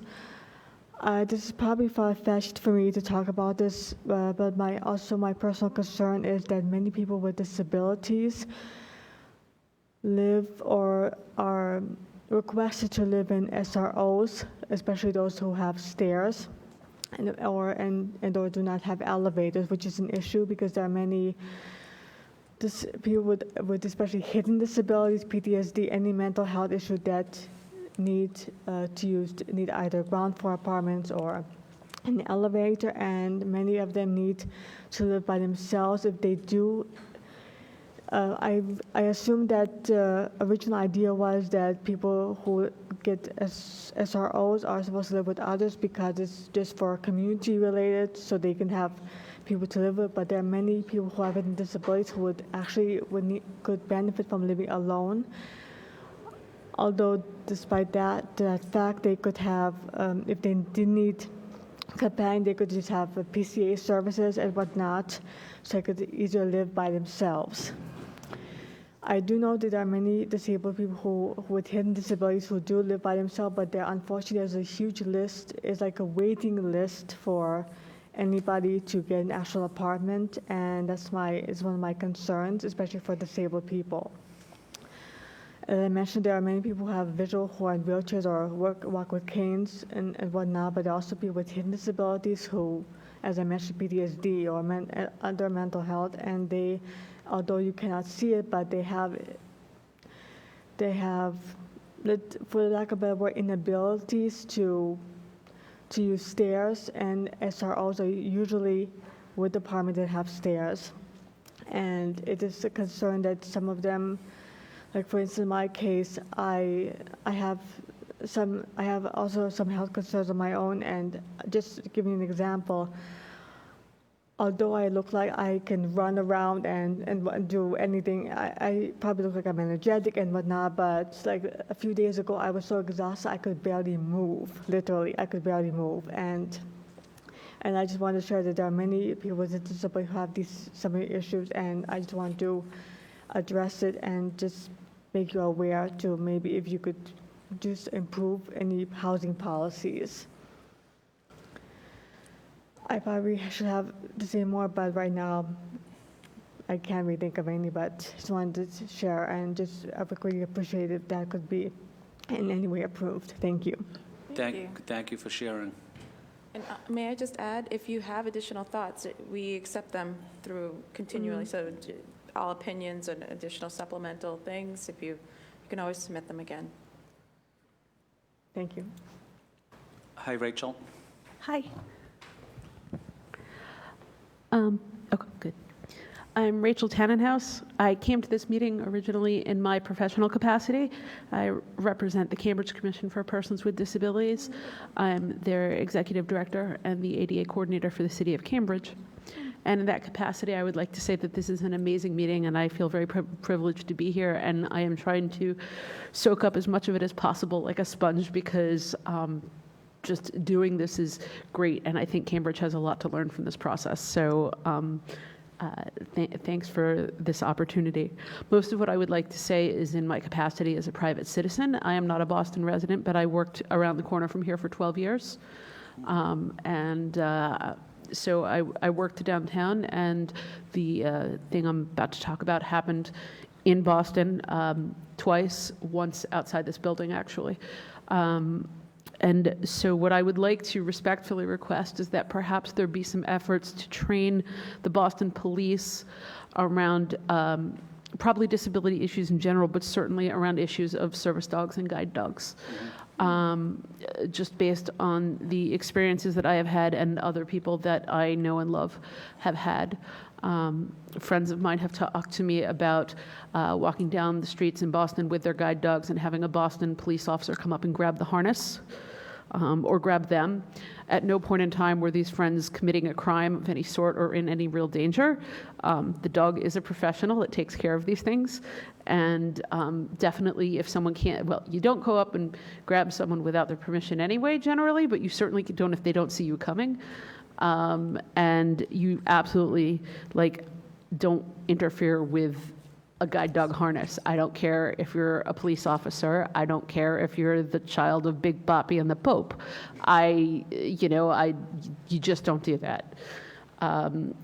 But in my particular case, my previous dog, who is actually the older brother of my current dog, my previous guide dog and I were attacked twice by off-leash dogs in the city of Boston, which is not necessarily something that the Boston police are not responsible for every dog in town. But when I tried to get help, they were very unhelpful, and I feel, and these were these were traumatic situations. I literally put my life in my dog's paws every single day. My guide dog is responsible in a large part for my safety and my independence and my confidence in my ability to get around. I have been a guide dog user for 14 years, just about, and I don't ever, and the times when I've been between guide dogs have been the longest times of my life, no matter what they were chronologically. And you may or may not be aware also that the cost of putting a guide dog team or a service dog team on the street out there is approximately $50,000 per team. So these are, if you ruin a service dog, you may as well just write a check and send it to your favorite service dog school. So in both these cases, we were attacked by off-leash dogs. In the first case, my dog was not injured physically, but he did become more reactive as a result. And the next day, I was way too shaken up to go to the police that day. I just sort of made my way home and curled up in a ball. But the next day, I went to the the police station down the street from here because this is where it took place, and I tried to make a report. And they had me yell what had happened to me through the plexiglass as people walked back and forth behind me and around me. Thank God I was reporting an attack on my dog, and not that I don't mean that, but can you imagine if, God forbid, I were reporting an attack on my person, and I had to yell all the details through the plexiglass. And then the woman behind the counter, I presume she was an officer, she was in uniform, I can't tell details, said, okay, well, what do you want me to do? And I said, I vaguely recall, and it turns out this is true, that there is a state law prohibiting interfering with a working dog. And I'd like to know, I would like to file a report. I have the contact info for the person whose dog attacked me. I would like some sort of thing done here, and I would like some help. And she said, well, I don't know about any law like that. And I said, well, could you ask your superior? And she was, your supervisor. And I said, and she was not happy with me, And so she went back and she asked. She's like, well, he doesn't know either. And that was it. I never heard back anything about that. And then about a year later, we were attacked again. And I swear we were just walking down the street, right? Trying to enter a T station. And in that case, my dog was injured. I have never heard myself scream like that before. And after we literally kicked the dog out of my dog's hind leg, and got us sort of calmed down, and we went into the T station. And the police spent the next 2 hours trying to figure out if I was the Boston police's problem or the T police's problem. And then finally, when they determined that I was the Boston police's problem, because I really was pretty adamant about filing a complaint at that point since my dog had been injured, they said, she said, well, I can take a report, but I don't think anyone's really going to do anything. And I found out later from animal control that if somebody is attacked like that, the report is supposed to go to animal control, but they never heard anything about it. The officer did wind up giving me a ride to Angel Memorial afterwards because I said, well, if you're not going to do anything, the least you can do is give me a ride. And as a result of those attacks, my dog had to be retired. He had worked for 3 years. He was 5 years old. He's okay. He's living with friends of mine. And I waited, I had to wait for another dog. Fortunately, Echo was available. But I was much less safe when I was using my cane. And to this day, I still have anxiety around, being attacked again, that I unfortunately am working on not passing on to my dog, but dogs are smart, and sometimes I'm not, and it's affected my life a lot. What would have been really helpful is if I had known that I could go to law enforcement and feel like the law would be enforced for me. And I say this as someone who, let's be honest here, I'm white, I'm middle class, I'm well educated, and I speak the language. I can't even imagine what my experience would have been like if any of those things had not been the case. And I still was treated like what happened to me didn't matter. And I think one of the issues is that the police really just have no concept of what guide and service dogs do. They don't know what the laws are regarding them. And maybe there's some, institutional ableism going on there, just in terms of, from what I've heard from friends who have, how they have been treated and how their dogs have been, grabbed and such. I know that the general public sometimes is ignorant about service dogs, and maybe it's a little naive of me to expect better of the police, but I know Boston can do better, and in most situations has. And so I feel like if I ask y'all, hey, can we work on this together? Can we get the police to know about these things? I believe that something will happen. I have offered to help, and I can offer to help in any way that I can. And when I reported the incident to my guide dog school both times, they actually said, if the city of Boston would like our help in providing training, we will happily do so. And they're on Long Island in New York, but they're willing to help. So I recognize that this is sort of a niche issue, but for me, it can be a life and death issue, and for a lot of us it can, and I would just like you to consider it. Thank you so much for this opportunity. Thank you, Rachel, and thank you for your comments. And following this meeting or tomorrow, I will call the police commissioner and try to get some guidance from the commissioner, but I'll also talk to Commissioner McCosh, and maybe the three of us with the police commissioner, we could sit down sometime and at least maybe figure out a public service announcement or what their training is for guide dogs, and see what their policy would be, or maybe we need to improve it or implement it. But I'll take your suggestions as well, Commissioner, as well. Thank you so much. I really appreciate that. Thank you. Thank you, Rachel, and thank you, Councilor Flynn and Councilor Edwards. Ironically, we had just, one of our new positions that we're hiring is for an outreach and engagement specialist. And one of the tasks that they will be working on is public service campaigns. Okay. The first one we have slated to begin is on service animals. Oh, and this is everything from businesses, because we get a fairly strong number of complaints about people being refused a taxi ride, being refused an Uber ride, being questioned at a restaurant, even in municipal buildings. So we definitely have a public service campaign underway.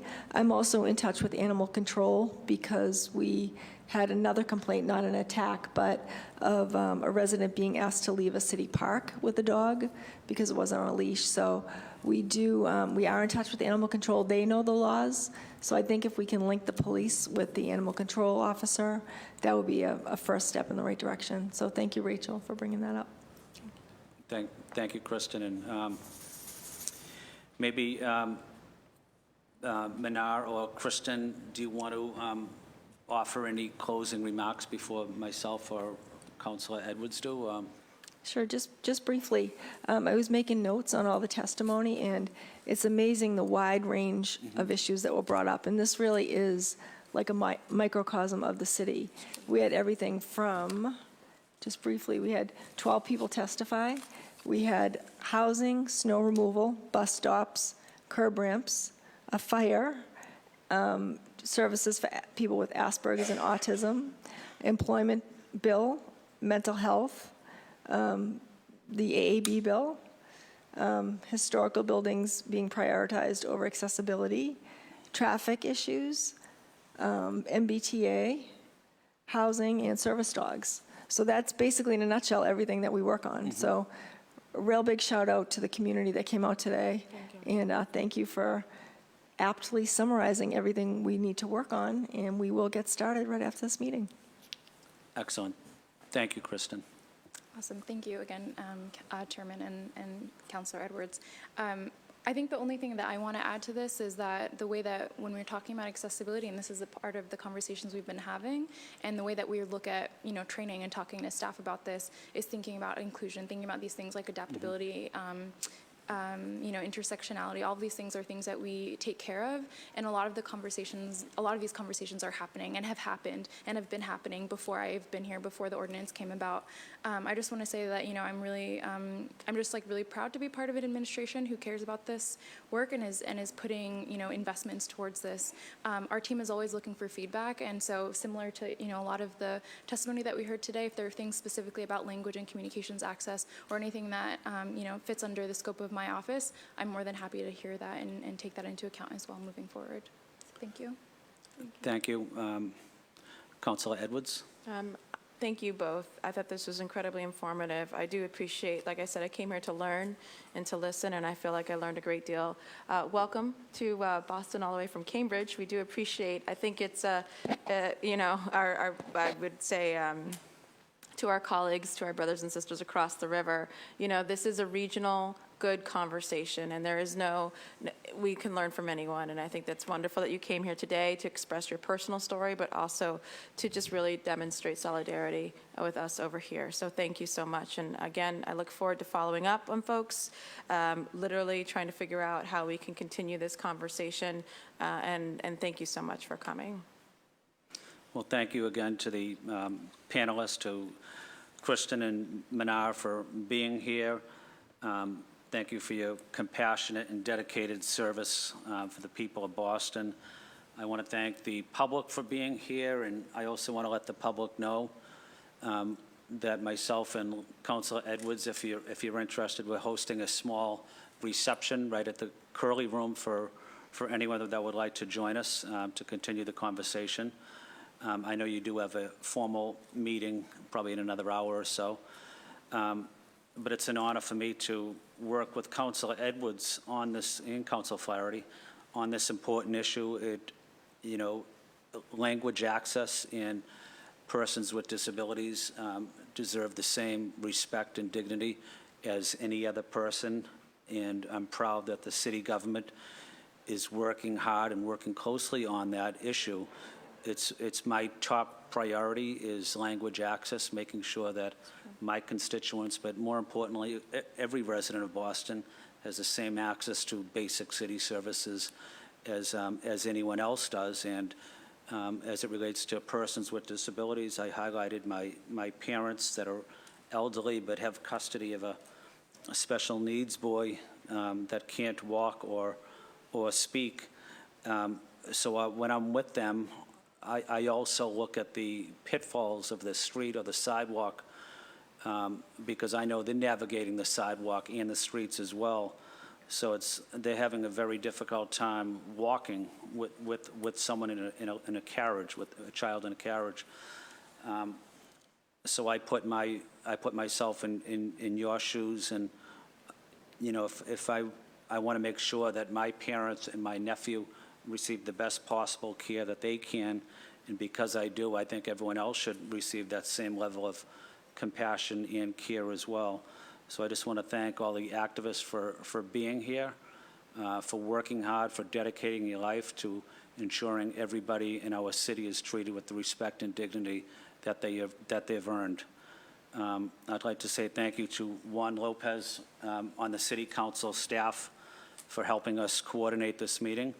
And again, if anyone would like to join us for coffee and pastry, you're more than welcome. Can I recognize? Yeah. He's behind the pole, but I do want to recognize my friend, Bill Henning. We're about to end, Bill.